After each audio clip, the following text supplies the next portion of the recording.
खबरों का रुख करेंगे, लेकिन सबसे पहले बात करते हैं poster to song war strong. ये वॉर बहुत ज्यादा स्ट्रॉन्ग होता जा रहा है और इसमें कौन सी पार्टी किस मजबूती के साथ उभरती हुई नजर आ रही है ये देखना होगा, क्योंकि सियासी दांव हर कोई लगाता हुआ नजर आ रहा है दोनों ही पार्टीज। और इस बीच कांग्रेस भी चुनावी मैदान में है, त्रिकोणीय मुकाबला है, लेकिन मुख्य मुकाबला दिल्ली में आम आदमी पार्टी और बीजेपी के बीच में है। ऐसे में देखना होगा किसकी जीत होती है, किसकी हार।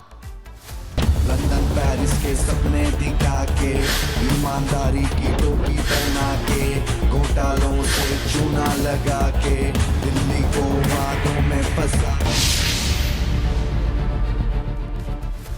पहले वो पोस्टर वॉर और अब सॉन्ग पर संग्राम। जी हां, दिल्ली की राजनीति में कुछ यही देखने को मिल रहा है, क्योंकि दिल्ली में विधानसभा चुनाव है और उससे पहले सियासी सरगर्मी कुछ ऐसी कि सॉन्ग के जरिए अब दांव खेला जा रहा है।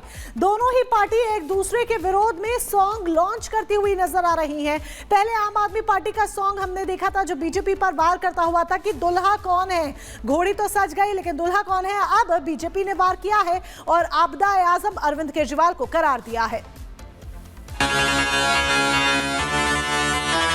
लंदन पेरिस के सपने दिखा के, ईमानदारी की टोपी पहना के, घोटालों से चूना लगा के, दिल्ली को वादों में फंसा के, लाखों रुपए के पर्दे। तो देश का दिल कहे जाने वाली दिल्ली में देखिए चुनावी घमासान इस समय जोरों पर है। कभी पोस्टर के जरिए तो कभी एक दूसरे पर गाने के जरिए दोनों पार्टियां निशाना साधने में लगी हैं। कोई एक को भ्रष्टाचारी बता रहा है तो कोई यहां पर कह रहा है कि किस तरह से हमने कट्टर ईमानदारी के साथ काम किया। सफाई भी दे रहे हैं दिल्ली के मुख्यमंत्री। ये दो तस्वीरें आम आदमी पार्टी ने देखी जो पोस्टर जारी किया, बीजेपी का गालीबाज सीएम चेहरा आम आदमी पार्टी ने लिखा, तो वहीं बीजेपी का जो पोस्टर है उसमें लिखा गया आपदाए आजम। और आपदा का आजम बताया। यहां पर ये तस्वीर देखिए, बीजेपी ने ट्वीट भी किया यहां पर इस पोस्टर को जारी करने के बाद। बीजेपी ने फिर कैंपेन सॉन्ग यहां पर लॉन्च किया। उस कैंपेन सॉन्ग में बताया गया कि आखिर शीश महल में क्या कुछ किया गया।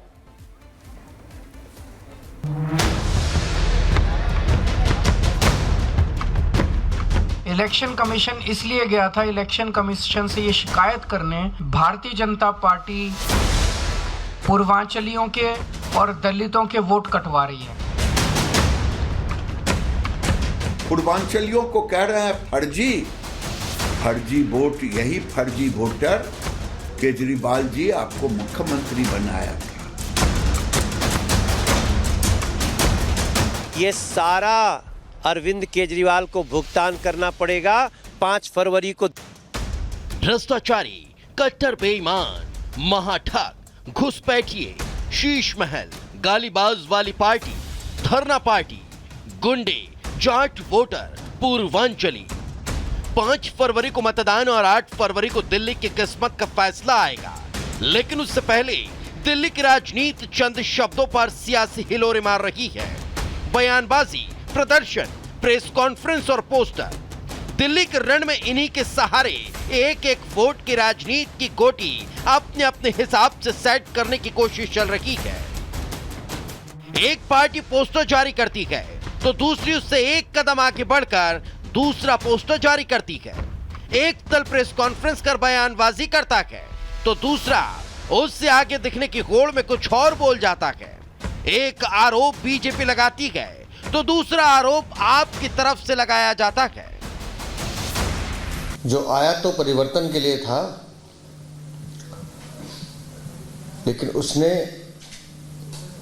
परिवर्तन किया अपने चरित्र का, अपने व्यवहार का, अपने आचरण का। लेकिन उसकी बेशर्मी देखिए, निर्लज्जता देखिए कि रोज आकर अपनी चोरी को छुपाने की कोशिश करता है, बार बार दिल्ली को गाली देता है। आम आदमी पार्टी और उसके संयोजक अरविंद केजरीवाल पर शुरू से भ्रष्टाचार के आरोप लगते रहे। ऐसे में बीजेपी ने इस चुनाव में भुनाने का कोई मौका नहीं छोड़ा। हर वो हथकंडा अपना रही है जिससे वो दिल्ली में अपना 27 साल का सूखा पाट पाए। अरविंद केजरीवाल के एक बयान पर बीजेपी पूर्वांचल के वोटर के अपमान का मुद्दा छेड़ चुकी है। आप संयोजक चुनाव आयोग के पास फर्जी वोटर की शिकायत कर लौट आए हैं तो पूर्वांचलियों पर बयान दे दिया, जिसे न केवल बीजेपी ने लपका, बल्कि सियासी संग्राम छिड़ गया। सियासी दल दूसरे पर अपमान करते करते अब शब्दों की मर्यादा तोड़ते जा रहे हैं। सियासत की सारी हदें पार कर दी जा रही है। इनके जैसे झूठे और लोग नहीं है। इलेक्शन कमीशन इसलिए गया था इलेक्शन कमीशन से ये शिकायत करने कि रोहिंग्या का बहाना बना के पूरी दिल्ली के अंदर भारतीय जनता पार्टी पूर्वांचलियों के और दलितों के वोट कटवा रही है। इन्होंने फर्जी वोटर बता दिया। जब उसका विरोध करने पहुंचे तो पूर्वांचल के लोगों को बता दिया। ये सारा अरविंद केजरीवाल को भुगतान करना पड़ेगा। 5 फरवरी को दिल्ली के सभी उत्तर प्रदेश, बिहार, झारखंड प्रवास। ये चुनाव इतना दूषित होता जा रहा है, भाषा के स्तर पर, भाव के स्तर पर, आरोप प्रत्यारोप के स्तर पर, कि बिहार और उत्तर प्रदेश के लोग अगर एक दिन तय कर लेना कि आज सुबह से रात तक हम कोई काम नहीं करेंगे, कई शहर ठहर जाएंगे। सम्मान अपमान की ये सियासत दिल्ली में फैले 25% से ज्यादा पूर्वांचली वोटर की है, जो 30 सीटों पर दिल्ली में फैले हैं। 20 सीटों पर बड़ा असर रखते हैं, 16 सीटों पर नतीजे तय करते हैं। उधर दूसरी तरफ दिल्ली में लगातार 10 साल सत्ता में रहने के बाद बेदखल हो चुकी पार्टी को देश की तरह राज्य में भी कुछ खास जगह नहीं मिली। ऐसे में आपके साथ सपा और टीएमसी का चुनाव लड़ने की बात पर कांग्रेस बौखलाई हुई है। देखिए, इन पार्टीज का आज कम से कम कोई ज्यादा वजूद नहीं है दिल्ली में, और ये पार्टियां तो अपने अपने राज्य में नहीं चाहती हैं कि कांग्रेस बहुत ज्यादा ताकतवर हो।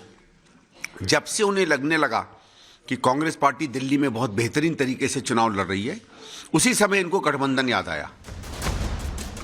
पूर्वांचल के लोग महज कुछ घंटे के अंदर दिल्ली चुनाव का केंद्र बिंदु बन चुके हैं। दिल्ली में कौन पूर्वांचलियों का सबसे बड़ा हितैषी है, इस पर चुनावी जंग तेज हो गई है। Bureau report, Republic Bharat. तो पोस्टर से और साथ ही सॉन्ग से एक दूसरे पर बड़े जो हैं हमले बोले जा रहे हैं, और वहीं दिल्ली विधानसभा चुनाव में कैसे आम आदमी पार्टी के नेता राज्यसभा सांसद संजय सिंह ने बड़ा हमला बोला, आपको सुनवाते हैं। चुनाव आयोग की आंख में धूल झोंककर भारतीय जनता पार्टी और इनके केंद्रीय मंत्री से लेकर सांसद तक चुनाव आयोग की प्रतिष्ठा के साथ खिलवाड़ कर रहे हैं, उनके आंख में धूल झोंक रहे हैं, उनके साथ चुनावी घोटाला और फ्रॉड कर रहे हैं। जो यहां के प्रत्याशी हैं भारतीय जनता पार्टी के नई दिल्ली से, प्रवेश वर्मा,